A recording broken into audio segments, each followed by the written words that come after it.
On a snowy night, a millionaire CEO walked away from luxury, searching for silence. Then he heard it. Soft, trembling. "I'm sorry, Mom. I'll be good." Under a playground slide, he found her alone, freezing, whispering to no one. That voice didn't just break his heart. It revealed a wound in his own. What he did next began a journey of healing for both their broken hearts. The snow came down in sheets that night, thick and angry, blurring the line between sky and ground in Aspen Hills, Colorado. Up in the mountains, where the wealthy came to disappear behind gates and glass, one cabin stood apart, secluded, sleek and sterile, like a magazine photo come to life. Inside, it was quiet. Too quiet. Nate Walker stood near the floor-to-ceiling window, arms crossed, watching the storm like it had personally offended him. 45 years old, CEO of Orion Innovations, master of markets and mergers, but utterly powerless in the face of memory. He hadn't come here for skiing or the holidays. He came to get away from the noise of the season, the carols, the cheer, the endless reminders of the sister he'd failed. Rachel. The silence in the cabin echoed the one that came after she disappeared from his life all those years ago. No laughter, no cinnamon in the air. Just the low hum of modern appliances and the occasional groan of wind pressing against glass. This was supposed to be solitude, but all it did was amplify the void. Nate moved through the cabin like a ghost, nursing a drink he didn't want, scrolling through emails he didn't care about. His phone vibrated. Tess, again. He let it go. His assistant meant well, but he wasn't in the mood to talk about quarterly projections or charity events.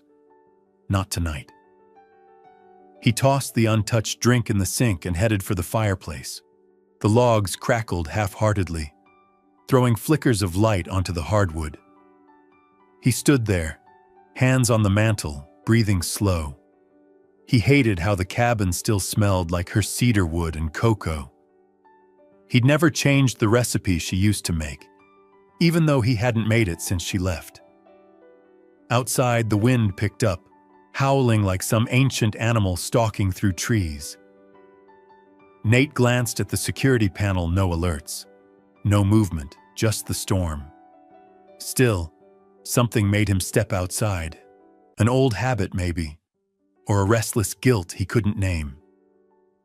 He threw on his coat and boots, pulled a flashlight from the drawer, and stepped out into the storm. The cold slapped him in the face, slicing into his cheeks and eyes like needles.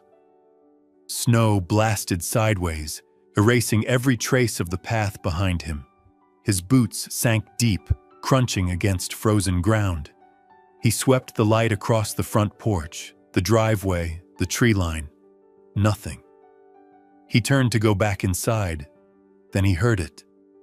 Faint. Fragile. Almost lost in the roar of the wind. "I'm sorry, Mom. I'll be good." He froze. The voice so small, so broken. It didn't make sense. It couldn't be real, but it came again, barely audible like a breath riding the wind. "I'll be good." He moved, fast, down the steps, into the dark. The flashlight shook in his hand, beams slicing through swirling white. The voice was gone now, but his gut pulled him forward, down the hill, through the trees, past the old trailhead where the remnants of a once grand playground sat half swallowed by snow. There, under the crooked skeleton of a plastic slide, he saw it, a shape, too small, too still. Nate stumbled forward, heart thudding so loud it blocked out the wind. The beam of his flashlight landed on her, curled into herself like a leaf in the frost. A girl, maybe 6, maybe 7. Her coat was thin, soaked through, one mitten gone, hair plastered to her forehead in frozen strands. Her lips were tinged blue. Her eyes were shut. "God," he breathed, dropping to his knees beside her. "Hey! Hey, kid! Can you hear me?" Her eyelids fluttered, just barely. Her lips parted, and from them came a whisper so faint he thought he imagined it. "Don't leave me." Then she went limp, no hesitation. Nate shrugged off his coat and wrapped it around her, scooping her into his arms like porcelain. She was light, too light. Her skin was ice, her breaths barely there. He turned and ran. Back through the storm, lungs burning, snow up to his knees. The wind fought him, the cold clawed at his chest, but none of it mattered. He had her, and she was still alive. That was all that counted. The cabin lights shone like a lighthouse through the dark as he reached the porch. He threw open the door with his shoulder, stumbled inside, and slammed it shut behind him. He didn't speak, didn't think. He moved on instinct, laid her on the leather couch by the fire, stripped off her soaked layers, wrapped her in every blanket he could find. Her teeth didn't even chatter. She was beyond that. He grabbed hot water bottles from the emergency kit, warmed them, and placed them at her sides. The fire blazed higher now. He sat beside her, watching the slow rise and fall of her chest, shallow but steady. Only then did the shaking start in his hands, in his breath. Not from the cold, but from something deeper. The kind of fear he hadn't felt since Rachel's name stopped appearing in his inbox. He looked at the girl, pale, fragile, her cheeks pinking just slightly from the heat. Who was she? And why had she whispered something that broke his heart wide open? He stared at her for a long time until exhaustion forced him into the nearby chair. Outside, the blizzard raged. Inside, a stranger slept under his roof. But Nate knew nothing about his life would be the same after tonight. He reached down, brushed a wet strand of hair from her cheek. "I'm not leaving," he whispered. Even if he didn't understand it yet, something inside him had already changed. The fire snapped softly in the hearth, casting amber light over the room like a moving painting, warm, alive, and out of place in a home that hadn't known company in years. Nate sat slouched in the leather chair, elbows on his knees, eyes trained on the girl bundled in blankets. The storm still howled outside, gusting against the windows in relentless bursts. But inside, time had slowed. Every second stretched out long and uncertain, each breath she took counting more than anything he'd accomplished in the past decade. Her cheeks had regained some color, pale pink now instead of bluish white. Her lips no longer looked frozen, but her eyes remained shut. Her body, though wrapped in layers of flannel and down, barely moved beneath the blankets. Nate reached for a fresh, hot water bottle from the kettle and carefully tucked it against her side. His hands moved with surprising gentleness. This, from a man whose daily life revolved around contracts and cold numbers, a man whose touch had become synonymous with power and strategy, not comfort. He rose slowly and stepped into the kitchen. Every sound felt louder than it should. His bare feet on the hardwood, the clink of the mug, the whistle of the kettle. He made cocoa without thinking, muscle memory guiding him. But as the smell of cinnamon and dark chocolate filled the space, something caught in his chest. Rachel. 17, laughing in that way that made him laugh too, even when he didn't want to. She used to make cocoa with too much cinnamon, insisted it gave it character. This was her cabin. Or it would have been, if she hadn't vanished into silence, into cities he never found, into memories he never stopped replaying. He'd bought the place after his first IPO, meant it to be a surprise, something she could retreat to, something solid. But she never saw it. She disappeared before he could give her the key. He poured the cocoa into a mug, but didn't drink it. Instead, He returned to the living room and placed it on the table beside the girl. She hadn't moved. Then his eyes fell to something he hadn't noticed before. A small, battered notebook, half sticking out from the folds of blanket near her chest. Water-warped, the cover soft and stained. She clutched it loosely, even in sleep. Nate gently eased it from her hands, careful not to wake her. He sat again, notebook in hand, and opened it. The first page was nearly blank, just the shaky print of a name. Lily's notes. The handwriting was uneven, blocky like a child trying to be neat but failing. What followed were drawings, dozens of them. Some simple, some detailed. Some that made Nate's jaw tighten. A girl, always the same girl alone at a table. A woman with angry, black-rimmed eyes pointing to a puddle on the floor. A chair broken, a pair of shoes held over a trash can. Over and over again, one sentence repeated in child-scrawled pencil. "I'll be good. Don't tell. I'm sorry." He turned the pages slowly, dread building. The drawings spoke of silence, of fear, of punishment, not from monsters in closets, but from people who should have protected her. There was no color in the sketches, just hard gray pencil, sometimes pressed so firmly the paper tore. Then something stopped him cold. A sketch of a woman sitting on a park bench. Her hair long and wavy, her face kind. In her arms, a girl. The woman was drawn in more detail than any other, and beneath it, written in shaky letters, "Mom." Nate stared at it, his throat tight. It wasn't just the emotion in the picture, it was the style. The way the pencil shaded the jawline, the eyes, the slope of the neck. It was Rachel's style.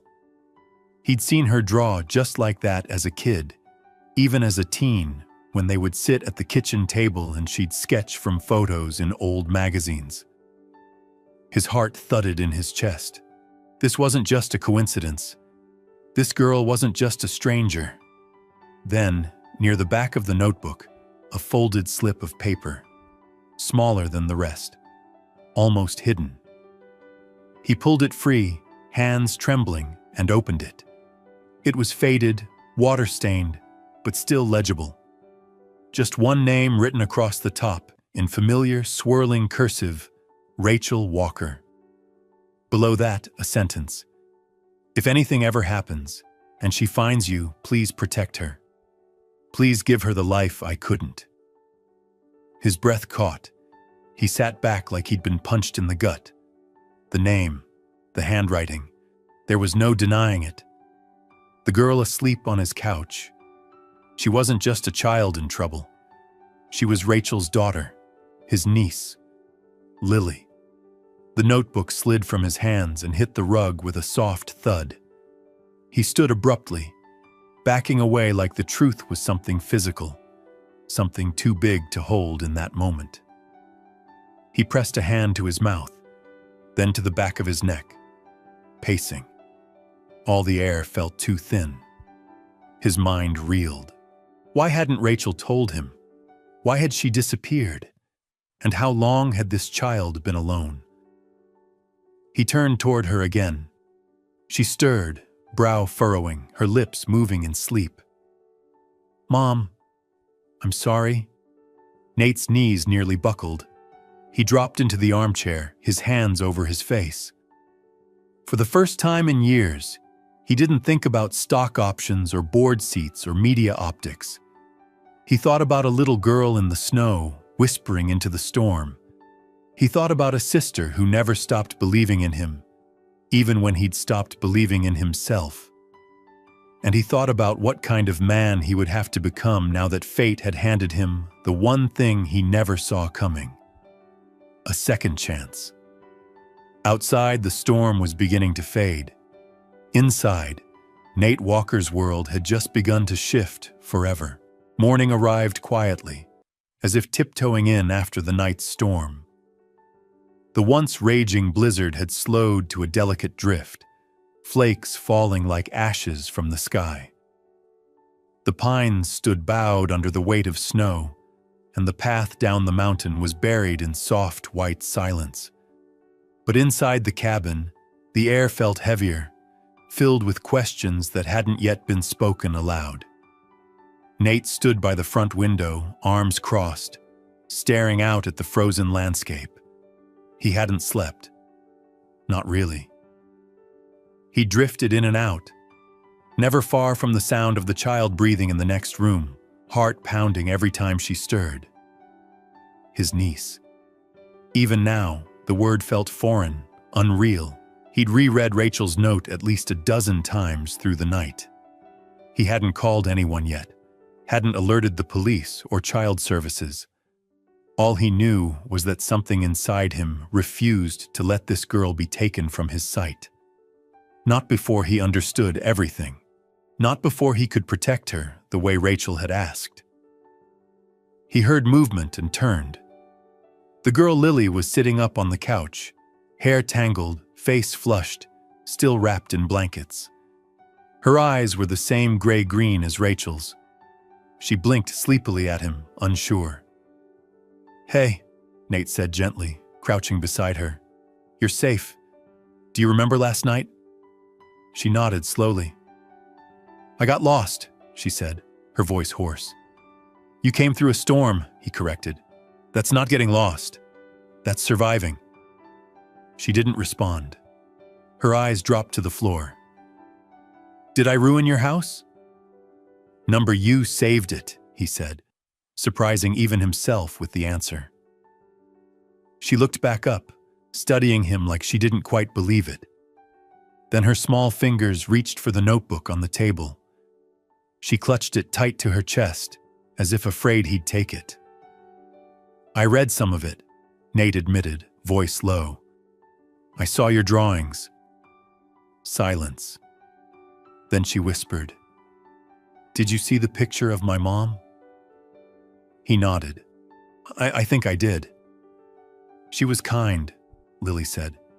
"Even when she was sick. She drew with me when she had energy." Nate swallowed. "Lily. Your mom was her name, Rachel." She hesitated, then nodded. "Rachel Walker." Nate closed his eyes for a moment, overwhelmed. It wasn't a coincidence. It had never been one. Rachel had sent her daughter to him like a message sealed in time. He stood slowly and stepped away, trying to breathe. His fingers ran through his hair. The fireplace cracked in the silence. He needed help. Someone who knew this town, who knew Rachel, maybe even knew Lily. He picked up the phone and dialed the only number he could think of, June Kelly. She answered on the second ring, voice calm but alert. "Nate?" "June, I need a favor. A big one." 10 minutes later, June was strapping on snowshoes and hiking through the back path that connected her cottage to Nate's property. She was a tall, wiry woman in her 50s, with wind-chapped cheeks and an air of permanent pragmatism. A retired nurse. She'd seen more broken people than most therapists, and she had a sixth sense for quiet pain. When Nate opened the door for her, she didn't waste time with pleasantries. Her sharp eyes took in the child behind him, the blankets, the cocoa mug, the worry carved into Nate's face. "Well," she said softly, stepping inside and brushing off the snow. "I suppose this isn't about quarterly taxes." "This is Lily," Nate said.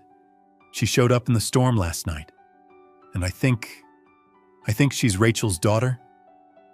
June froze just for a second. Then she exhaled. "Rachel Walker? God, she's been gone so long." Lily peeked out from behind the couch, unsure. "Hi, sweetheart," June said gently, crouching low. "I'm June. I knew your mom a long time ago. May I sit with you?" Lily nodded slowly. June moved with care, sitting beside her without crowding her space. She asked nothing at first, just observed. After a moment, June looked at Nate. "I've heard this girl's name before. People in town said she was living with Carla and Mark Hendricks, that they were fostering her." Fostering. Nate's voice went tight. They run a charity, June said with air quotes. Big house, big smiles, always at fundraisers. But behind closed doors, people whisper. There've been quiet complaints. Kids come and go, but no one's had the guts or the proof to say anything solid. Nate's jaw clenched. They hurt her. I saw the drawings. June looked at Lily again. You don't need to tell us everything, honey. But if you ever want to, you're safe now. Okay? Lily nodded, then reached for her notebook and opened to a page. She showed it to June, a picture of a house with black windows and a woman with red X's over her eyes. I wasn't allowed to talk when visitors came, she whispered. If I spilled anything, I had to skip dinner. They locked me in the laundry room sometimes. June's mouth was a hard line. She looked back at Nate. You can't send her back. I wasn't planning to, but child services, I'll deal with them, he said firmly. Whatever it takes. June nodded. Good, because you may be the only person who can. There was a long pause. Then Nate crouched beside Lily again. Why did you come here? He asked gently. She looked at him, eyes wide and vulnerable. Because my mom said, if anything bad ever happened, and she couldn't keep me safe, I should find a man named Nate. She said he lived in the mountains and that he was good, even if he didn't know it. Nate couldn't speak. Something inside him cracked so deep it nearly doubled him over. He took her small hand in his, swallowing the ache in his throat. You're not going back, he said, his voice barely a whisper. Not now. Not ever. June placed a hand on his shoulder. No words. Just wait. Just presence. Outside, the last of the storm melted against the window pane. Inside, the walls that had once echoed with silence now held something new. Fragile. Fierce. Family. The hum of jet engines overhead barely registered as Nate stirred oatmeal on the stove with one hand and folded a tiny pair of socks with the other. The cabin smelled of maple and cinnamon, an accidental miracle for someone who used to eat dinner out of takeout containers over spreadsheets. The kitchen, once a sterile space of untouched granite and imported appliances, now bore signs of lived-in warmth. A pink mug with Lily's name scrawled in Sharpie, an abandoned crayon on the counter, and a sticky note reminder to buy more cocoa. He didn't hear the car until the tires crunched against the snow-packed drive. The door opened without a knock. Only one person walked into his life like that. Tess Morales. Okay, she said, breathless, dropping her travel bag with a thud. You canceled the board meeting. Your phone's been off for 2 days, and I had to lie to your CFO about you being at a meditation retreat. And what do I find? She paused in the doorway, eyes sweeping the room. You, making oatmeal, folding. Is that a child's sweater? Nate didn't even flinch. Good morning, Tess. She blinked at him, then looked over his shoulder. Lily was sitting at the kitchen table in mismatched socks, sleep-rumpled hair, coloring quietly in her notebook. When she noticed the new woman, she didn't say anything, but her hand stilled mid-crayon stroke. Tess stared at the child, then at Nate. Who is she? He exhaled slowly. Her name's Lily. She's Rachel's daughter. Tess's expression cracked, just slightly. Rachel? You mean your sister Rachel? Nate nodded. Tess stepped forward, dropping her voice. Nate, are you sure? She found me, he said. During the storm, she was alone, cold, barely breathing. Jesus, Tess murmured, hand against her chest. I've called in a private doctor, Nate added, but I want an official medical report, and I want it done today. She's been through something, more than she should have. By noon, He and Tess were sitting in the town's small clinic, a place Nate hadn't stepped foot in since he'd gotten stitches here as a teenager. The walls were still painted the same dull blue. Lily sat beside him, legs dangling off the edge of the exam table, clutching her notebook like armor. The doctor, a soft-spoken man in his 50s, finished his evaluation, then turned to Nate, expression unreadable. "Bruises," he said simply, "in various stages of healing. Undernourishment, mild dehydration, and some older scars likely from repeated falls or impact. I can't say definitively what happened in that house, but I can say she's not safe there." Tess stood in the corner, arms crossed, her face unusually pale. Nate reached for Lily's hand and squeezed it gently. She didn't flinch. After the appointment, they walked back to the car in silence. Nate opened the passenger door, helped Lily into her seat, and closed the door before turning to Tess. "Well?" he asked.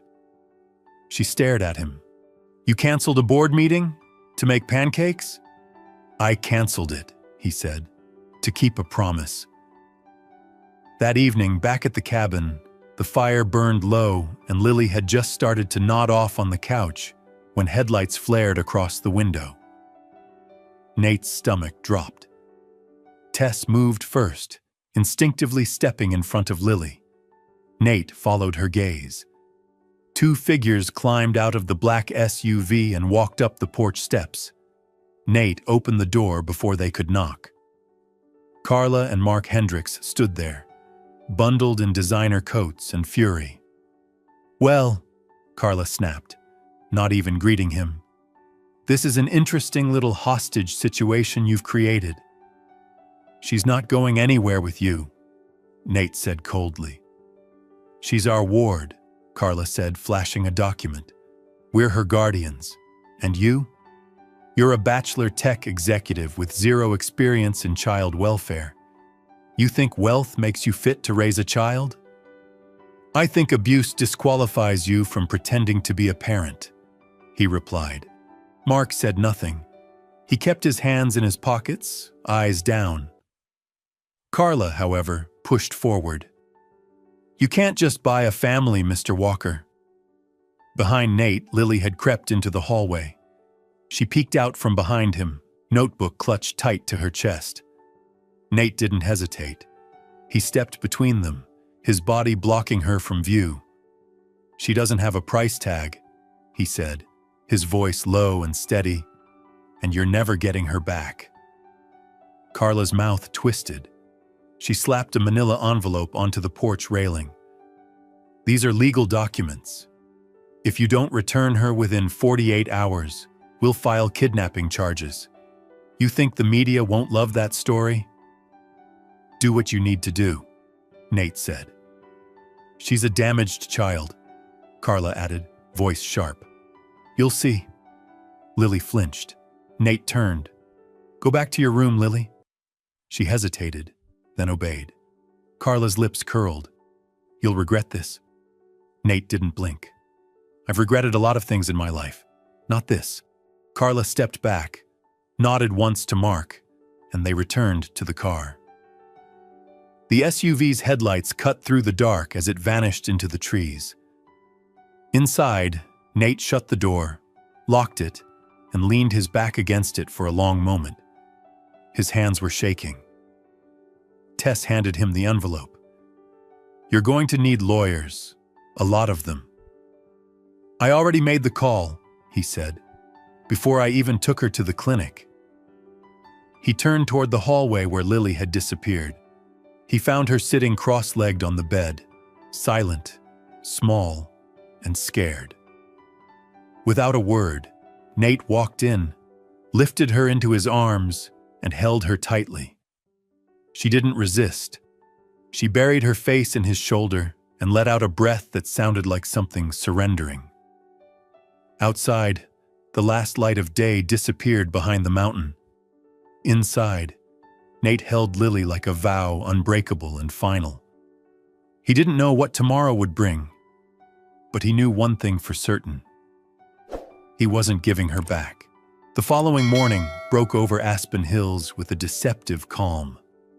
The storm had passed, leaving behind a world dipped in white silence. But inside Nate Walker's cabin, tension simmered beneath the surface like an electrical current humming through the walls.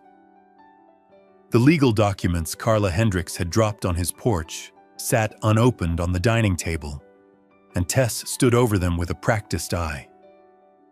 "Nothing in here is airtight," she said, flipping through the stack of notarized forms, signatures, and technical jargon.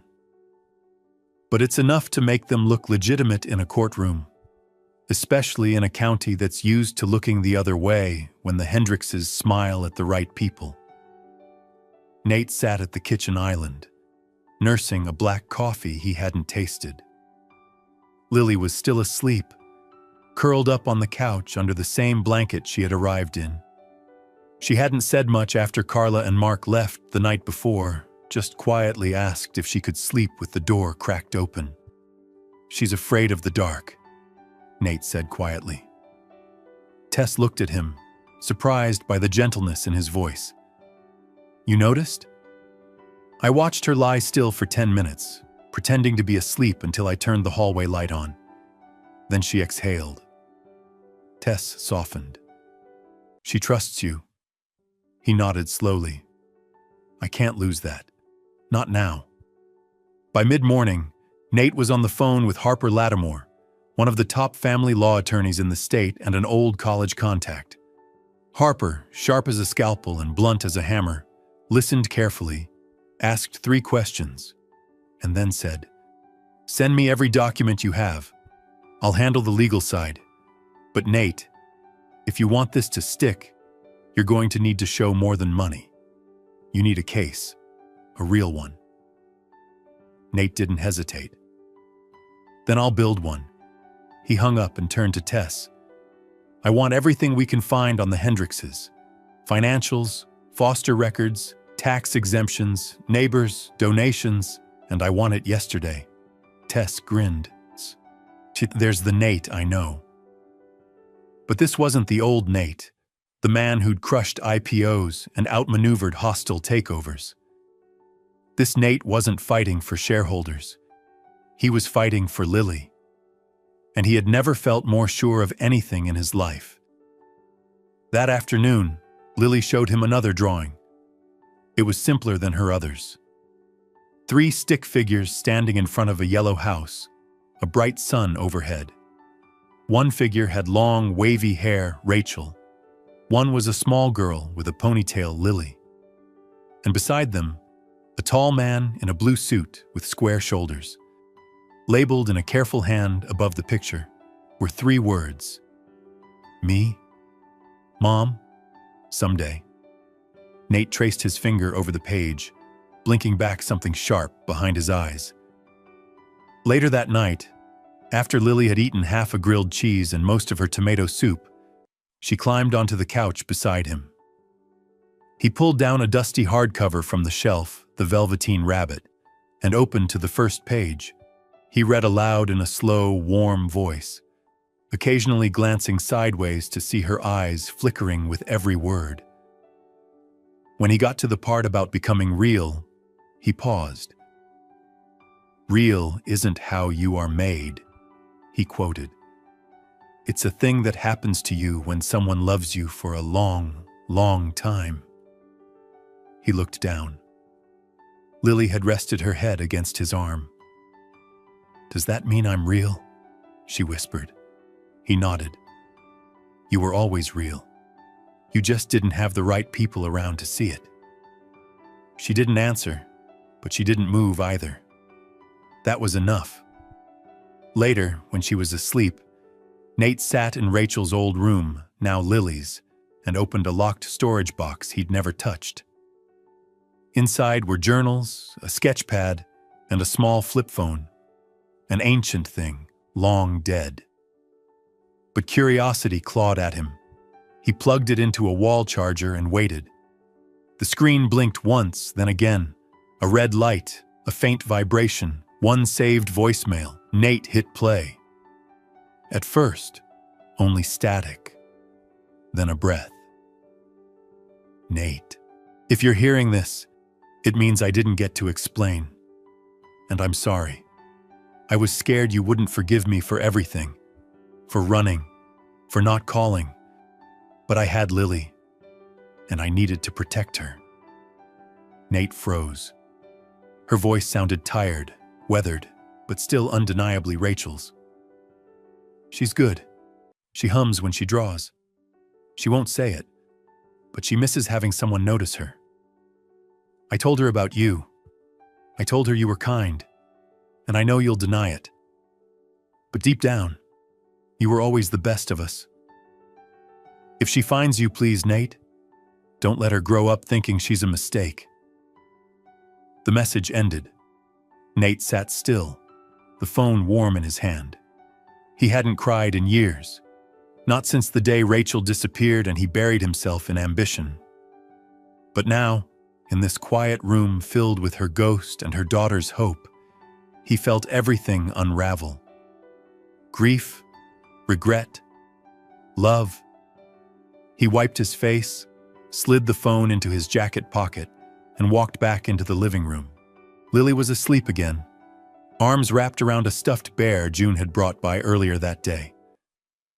The fire cast soft gold across her face. Tess looked up from her laptop. "I've got something," she whispered. He nodded. "Tell me in the morning." He stood over Lily for a long time, one hand on the back of the couch, the other still trembling from the voicemail. Then he leaned down, brushed a loose strand of hair from her forehead, and whispered, "You're not a mistake. You never were." Outside, snow began falling again. Not in fury this time, but slow, quiet, steady. Inside, Nate Walker was no longer a man avoiding his past. He was becoming someone new, one page, one promise, one girl at a time. The courthouse in Aspen Hills wasn't much more than an aging municipal building with cracked steps and a drafty hallway that smelled faintly of wood polish and melting snow. But that morning, it felt like the center of the universe. Nate stood in the corridor outside courtroom B, dressed in a navy suit that fit his frame with corporate precision, but somehow felt foreign now, like a costume from an old life. His shoulders were squared, his jaw freshly shaved, but there was no armor on him today. Only resolve. Lily stood beside him in a dark blue pea coat June had tailored to her size. Her hair was pulled back in a neat braid, and she clutched her small sketchbook against her chest like it was both shield and sword. Her fingers were tense, but her expression held something more than fear, something braver. She didn't ask questions. She just stayed close to him. Inside the courtroom, the air was stiff with tension. The room was quiet, the kind of quiet that carries sharp things beneath the surface. The Judge Honorable Marion Ellis, late 50s, no nonsense and sharp-eyed, called the hearing to order with a firm rap of the gavel. This court is now in session for the matter of temporary custody regarding minor Lily Walker. Across the aisle, Carla and Mark Hendricks sat stiff and smug in tailored coats and polished boots. Carla wore her hair in a sleek chignon and a pinched look of righteous indignation. Mark said nothing, arms folded, lips pursed, eyes avoiding contact with anyone. Their attorney, a local shark named Trent Lowell, stood ready to shred reputations. "Your Honor," Lowell began, "my clients have provided stable housing, school enrollment, and verified records of guardianship. They were never notified that Mr. Walker intended to interfere with that custody. Furthermore, we have serious concerns about Mr. Walker's fitness to provide care, given his high-profile career, lack of parental history, and sudden emotional involvement." Judge Ellis raised a brow. "And do you believe wealth alone disqualifies him?" "No, Your Honor," Lowell said smoothly. "But motivation matters. This smells more like guilt and public relations than responsible guardianship. Nate said nothing. He kept his eyes forward, jaw clenched. When Harper Lattimore, his attorney, rose, her tone was cool, controlled. Your Honor, we have provided medical evidence of abuse.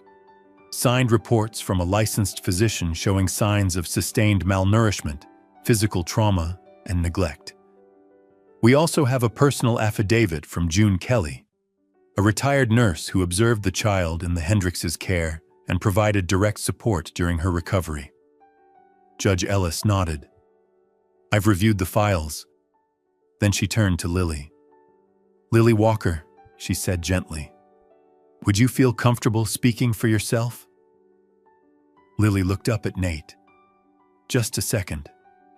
His hand found hers and gave it the slightest squeeze. No words, just presence. She nodded and stepped forward slowly, her boots barely making a sound on the floor. She didn't go to the witness box. She simply stood in front of the bench, sketchbook clutched tightly in her hands. My mom's name was Rachel, she said softly. She said, if anything ever happened to her, I should find my uncle, because he was safe. Lowell cleared his throat. Your Honor. Let her speak, Judge Ellis said firmly. Lily looked down at the sketchbook, opened it, and showed a drawing, a house on a hill. 3 figures in front, a woman, a little girl, and a tall man in a suit. I drew this when I was with them, she said, motioning to Carla and Mark without looking at them. I wanted to believe in someday, but they didn't let me draw or speak much. They said I was a burden. Her voice broke a little on that word. They made me sleep in the laundry room, she added. I wasn't allowed to sit at the table. If I spilled milk, I didn't get dinner. And I was always sorry. Carla's face tightened, eyes darting toward the judge. Mark stared at the floor. And now? Judge Ellis asked gently. Lily turned to Nate. He reads me stories. He listens. He doesn't get mad when I ask questions, and I don't have to whisper anymore. Judge Ellis paused, let silence settle like snow over the room. Thank you, Lily. Harper stood again, voice low and steady. In addition to the child's testimony and medical evidence, we have submitted a notarized letter from the child's biological mother, Rachel Walker, confirming her intent to place Lily in the care of her brother should anything happen. That letter was discovered in the child's personal belongings and has been verified. And what of the voicemail? Judge Ellis asked. Nate stood slowly. He pulled the small flip phone from his jacket pocket, walked to the front, and offered it to the bailiff. The court played it aloud. Rachel's voice filled the room like wind through open windows, soft, cracked, full of love and regret. If she finds you, please, Nate, don't let her grow up thinking she's a mistake. Silence again.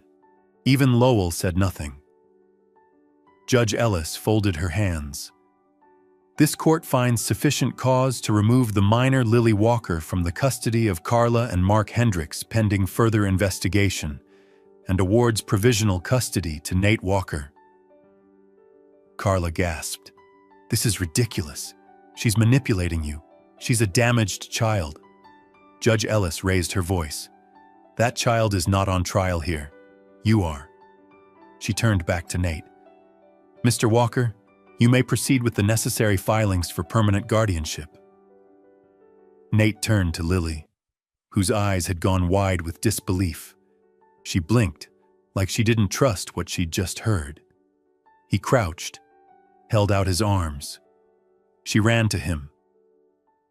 I told you, he whispered, wrapping her in a hug. You're not going anywhere. Carla stormed out of the courtroom.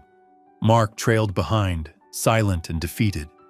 Tess watched them go with a narrowed gaze and no small amount of satisfaction. Outside, the snow had begun again, but it no longer felt threatening. It felt quiet, steady. Lily looked up at Nate as they walked down the steps together. "Are we really going home?" "We are." She smiled, the kind that starts in the corners of the mouth and spreads slowly, unsure, until it finally feels safe to take up space. And Nate, for the first time in years, felt like the man his sister had once believed in. Not a CEO, not a runaway brother, just a guardian. And finally, a home. The cabin on the hill no longer looked like a retreat from the world. It looked like a home now warm, cluttered in all the best ways, and full of the kind of small, beautiful chaos that comes with living. The walls that were once bare and cold now held Lily's drawings, tacked up unevenly with painter's tape. Crooked stars, stick figure families, a yellow house with a red roof labeled ours.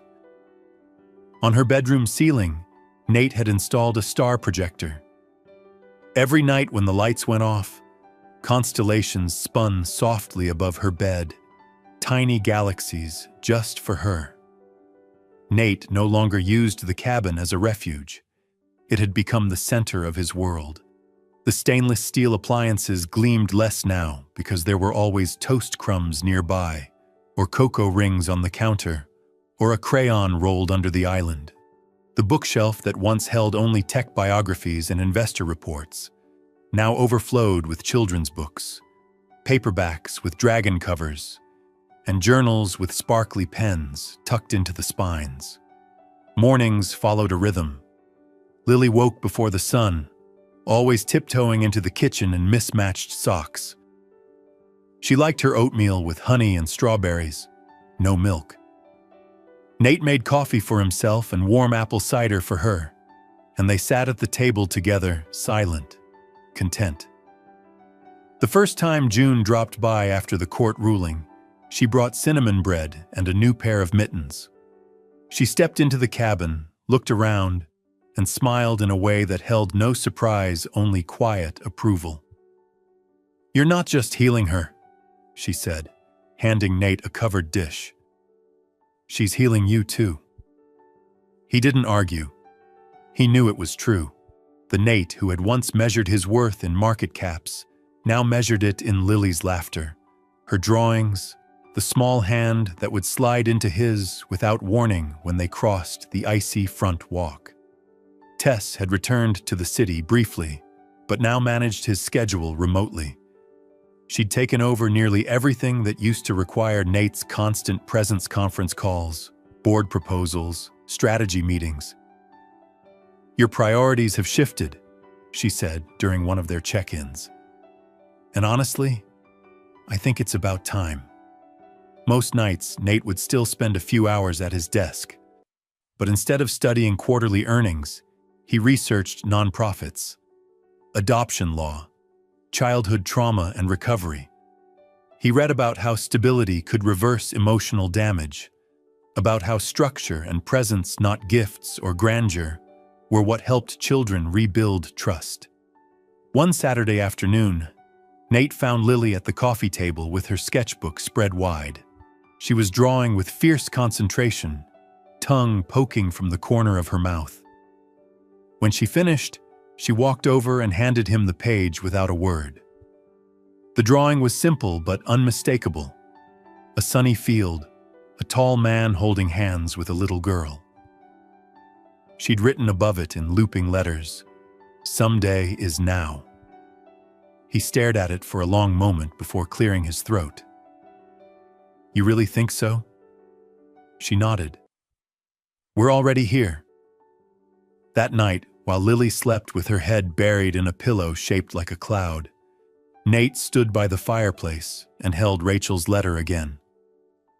The one she'd tucked into Lily's notebook, the one that had changed everything.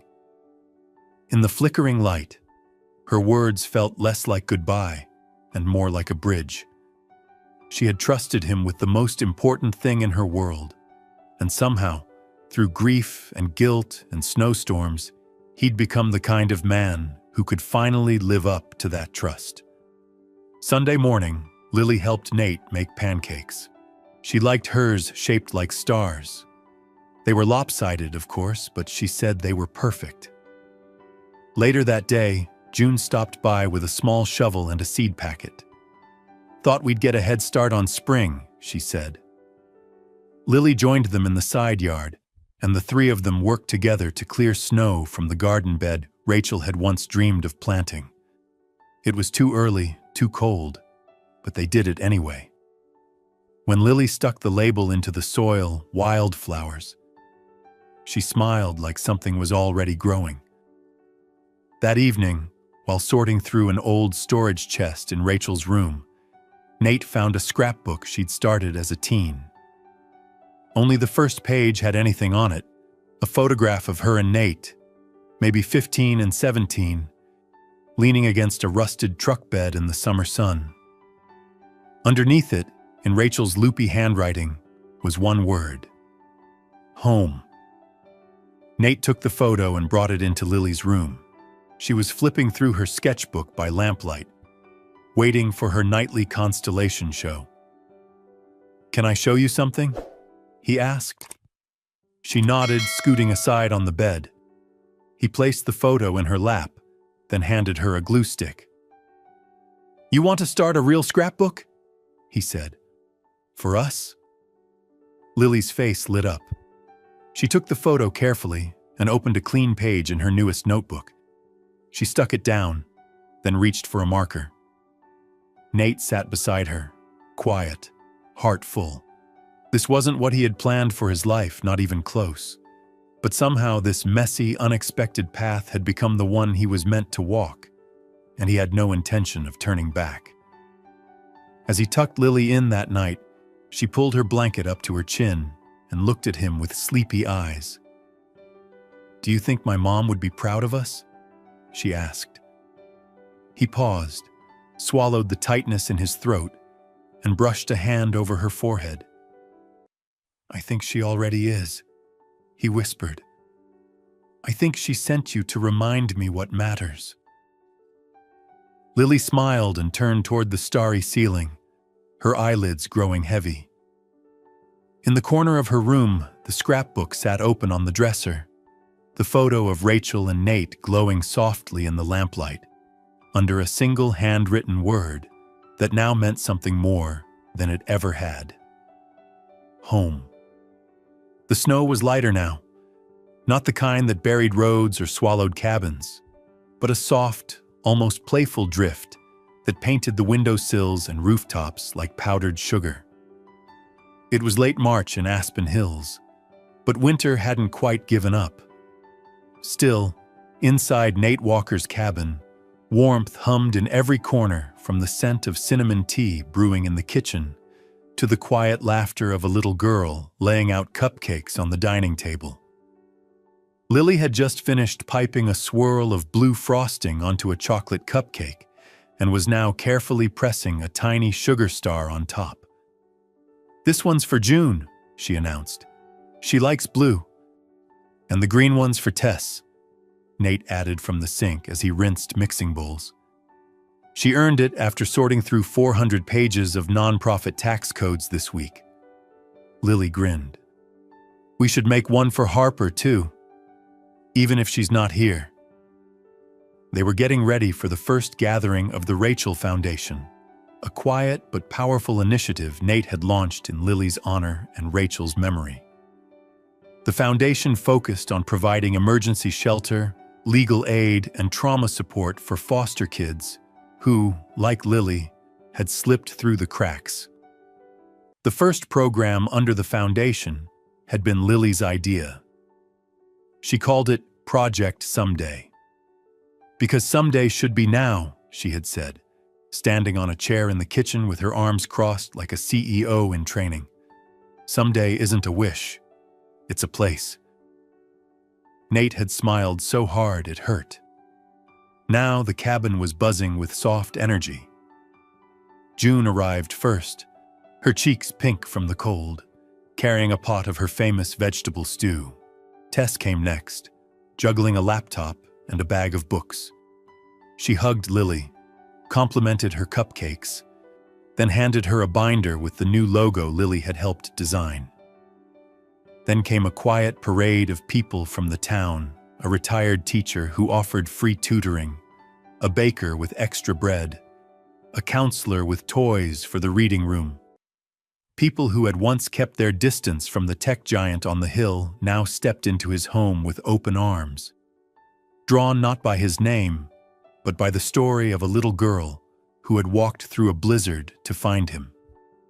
Later, as the guests drifted home, the sun began to dip behind the mountains. Lily helped collect empty mugs and napkins, her braids swinging behind her like a ribbon. Nate watched her from across the room, heart full.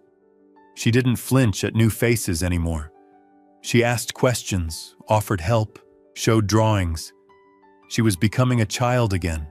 After the last guest left, she curled up on the couch with a blanket and her sketchbook, while Nate stood at the window, the late daylight fading to silver around him. In his hand, he held the final custody document signed, sealed, and official. The name printed across the top made something settle in his chest. Lily Grace Walker. He turned and walked over to her. "Hey," he said softly. "Do you want to see something?" She looked up. He handed her the papers. She read it slowly, lips moving slightly, then looked at him. "It's real." He nodded. "It's real." She stared at the page again, then hugged it to her chest. "I don't have to leave?" "Never," he said. "You're home." That night, after brushing her teeth and organizing her pencils, Lily was very particular about the order of her colors. She climbed into bed and tucked her stuffed, bare now missing a button eye, and loved almost threadbare under her arm. Nate sat beside her, one leg pulled up on the mattress. Outside, the snow had started again. Quiet, steady. Inside, the room glowed with soft lamplight and projected stars on the ceiling. Lily stared up at them, blinking slowly. After a while, she whispered, "Do you remember what I said when you found me?" Nate turned to her. "I remember a lot of things. I said, 'I'm sorry, Mom. I'll be good.'" She looked at him now, her voice small. "I used to think I had to be good to be loved." He reached out and took her hand. "You were always worthy of love, Lily. You don't earn that. You deserve it just by being you." She nodded, a tear slipping sideways across her temple. "And you," she said, blinking at him. "You heard me, even when I was whispering." Nate swallowed the lump in his throat.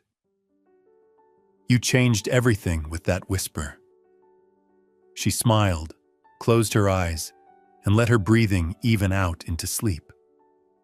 Later, as he stood in the hallway outside her room, Nate looked toward the scrapbook resting on her desk. The newest page had a photo of the foundation's sign, the Rachel Foundation. With a single phrase Lily had painted beneath it in bright green letters, "Where someday happens." Nate didn't need accolades, or applause, or to feel like a hero. All he needed was that whisper in the snow, the one that had broken him open and made him whole. As he stepped outside onto the porch, the night was still and cold. Snow drifted gently around the edges of the cabin, but it no longer felt like the enemy.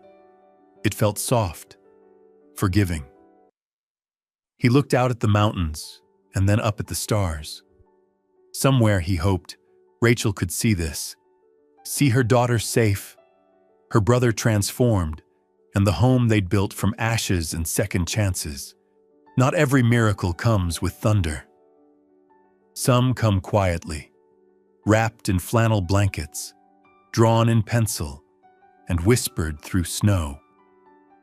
If this story spoke to you, please share your thoughts in the comments below. What do you believe the most important message was? Your wisdom and personal reflections are what make this community so special. And if you found meaning in Nate's journey, we'd be so grateful if you would like, share, and subscribe to our channel so we can continue to share more of these inspiring tales of hope and healing. Thank you for being with us.